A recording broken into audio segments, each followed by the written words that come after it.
மகாபெரிவா திருடிகளே சரணம். நல்லது நடக்கும், நல்லது மட்டுமே நடக்கும். இந்த பதிவில் நம்ம இன்னைக்கு முதன்முறையாக ஷிரடி சாய்பாபா பற்றி போட போகிறோம். நம்ம நினைத்த காரியம் நினைத்தபடியே நடக்கிறதுக்கு ஷிரடி சாய்பாபாவுக்கு 5 விளக்கு பூஜை அப்படின்னு ஒன்று செய்வாங்க. அந்த 5 விளக்கு பூஜை அப்படிங்கிறது நீங்கள் ஸ்ரத்தையாக செஞ்சீங்கன்னா கண்டிப்பாக உங்களுக்கு அந்த 5 நாளுக்குள்ளாரையே அந்த காரியம் நடக்கும். இல்லைன்னாக்கா அதற்குரிய தீர்வு கிடைக்கும். நீங்கள் முயற்சித்து பாருங்கள். நம்பிக்கை இருந்தால் இந்த பதிவை பார்த்துட்டு செய்யுங்க. நம்பிக்கை இல்லைன்னா பார்க்காதீங்க. நம்பிக்கையோடு செஞ்சு பாருங்கள், கண்டிப்பாக நடக்கும்.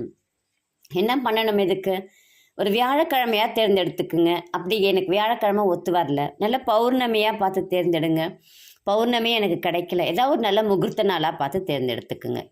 அன்னையிலேருந்து 5 நாள் இந்த விளக்கு பூஜை நம்ம செய்யணும். என்ன செய்யணும்? ரொம்ப கஷ்டமான காரியங்கள்லாம் இல்லை. இதுக்கு என்ன தேவையான பொருட்கள் அப்படின்னு பார்த்தீங்கன்னா, ஒரு 5 மண்ணகல் விளக்கு, நெய் இருந்தால் நெய் எடுத்துக்குங்க, இல்லைனா நல்லெண்ணெய். நம்ம வசதிக்கு ஏற்ற மாதிரி தான் நம்ம செய்ய போகிறோம். ஏதாவது ஒரு பழம், வாழைப்பழமாக இருக்கலாம், இல்லை மாதுளம்பழமாக இருக்கலாம், ஏதாவது ஒரு பழம் இல்லை வீட்டில் பிரச்சனை இல்லை.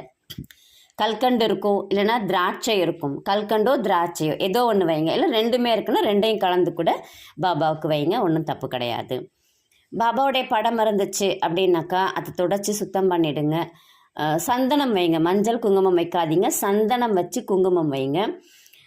அவருடைய படம் இல்லை, சிலை இருக்குன்னா சிலைக்கு வைங்க. 2மே இல்லை பிரச்சனை இல்லை, மனதார நினச்சிக்குங்க. அந்த விளக்கு தீபம் அந்த எரியுது இல்லைங்களா, அந்த இதுவே நம்ம பாபாவாக நினச்சிக்கலாம், அதுவும் தப்பு கிடையாது. 5 விளக்கையும் நேராக வைங்க.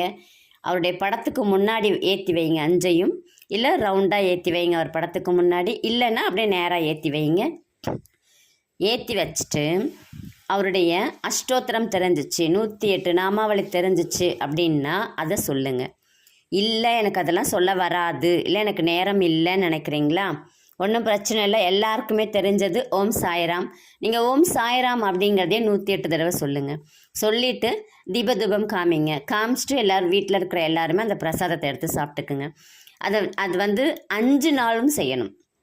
நீங்கள் எந்த நேரத்தில் ஆரம்பிக்கிறீங்களோ, இப்போது இந்த வியாழக்கிழமையே ஆரம்பிக்கிறீங்கன்னு வச்சுக்கோங்க. இந்த வியாழக்கிழமை காலையில் ஆரம்பிக்கிறீங்க, 8 மணிக்கு ஆரம்பித்து செய்கிறீங்க, இல்லை 7 மணிக்கு ஆரம்பித்து செய்கிறீங்க அப்படின்னா 5 நாளுமே தொடர்ந்து 7 மணிக்கு ஆரம்பிச்சிங்கன்னா 7 மணிக்கு தான் செய்யணும், சரிங்களா? இல்லை 8 மணிக்கு ஆரம்பிக்கிறீங்கன்னா 8 மணிக்கு தான் தொடர்ந்து செய்யணும். 5 வியாழக்கிழமை நம்ம சொல்லலை. வியாழக்கிழமை ஆரம்பிக்கிறீங்கன்னா வியாழன், வெள்ளி, சனி, ஞாயிறு, திங்கள் முடிஞ்சிடும். இந்த 5 நாளைக்குள்ளார உங்களுக்கு அற்புதமான ஒரு தீர்வை உங்களுக்கு பாபா கொடுப்பார். நம்பிக்கையோட செஞ்சீங்கன்னா தீர்வு கிடைக்கல அப்படின்னாலும் அதற்குரிய வழி காட்டப்படும். சம்பந்தமே இல்லாமல் யாராவது ஒருத்தவங்க நீங்கள் என்ன பிரச்சனையில் இருக்கீங்களோ அந்த பிரச்சனை குறித்தை பற்றி பேசுவாங்க.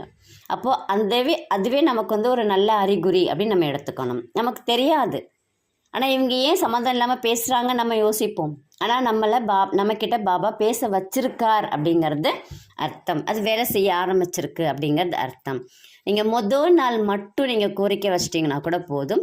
எல்லா நாளும் நீங்கள் கோரிக்கை வைக்கணும் அப்படிங்கிறது அவசியம் கிடையாது. மனதார நம்பிக்கையோடு செஞ்சு பாருங்கள். கண்டிப்பாக நீங்கள் எதற்காக அந்த பூஜையை செஞ்சீங்களோ, 5 விளக்கு 5 நாள் அதை செஞ்சீங்களோ கண்டிப்பாக அந்த காரியம் நிறைவேறும். நிறைவேறினதுக்கப்புறம் நீங்கள் ஒன்றும் செய்ய வேணாம். ஒரு சிலருக்கு இந்த விஷயத்தை சொல்லுங்கள், அவ்வளோதான். நீங்கள் மற்றபடிலாம் எதுவும் செய்யணும் அப்படிங்கிறது அவசியம் கிடையாது. நம்பிக்கையோடு செஞ்சீங்கன்னா நல்லதே நடக்கும். உங்களுக்கு ஜாதகம் பார்க்கணும், இல்லை மலர் மருத்துவம் தெரிஞ்சுக்கணும். மலர் மருத்துவம் பற்றி நிறைய பேருக்கு தெரியறதில்லை. மலர் மருத்துவம் மனதிற்கானது.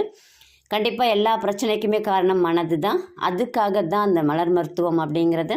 அதை நீங்கள் கற்றுக்கணுன்னாலும் கற்றுக்கலாம், இல்லை நீங்கள் ஆலோசனை பெறணும் அப்படின்னாலும் நீங்கள் ஆலோசனை பெறலாம். மலர் மருந்துகள் வேணும் உங்களுக்கு அப்படின்னாலும் நீங்கள் மலர் மருந்துகள் வாங்கிக்கலாம். அது எல்லாத்துக்குமே இந்த பதிவில் வரக்கூடிய எண்ணை நீங்கள் தொடர்பு கொண்டீங்கன்னா உங்களுக்கு கிடைக்கும். நல்லதே நடக்கும். நம்பிக்கையோடு செய்யுங்கள். நன்றி, வணக்கம்.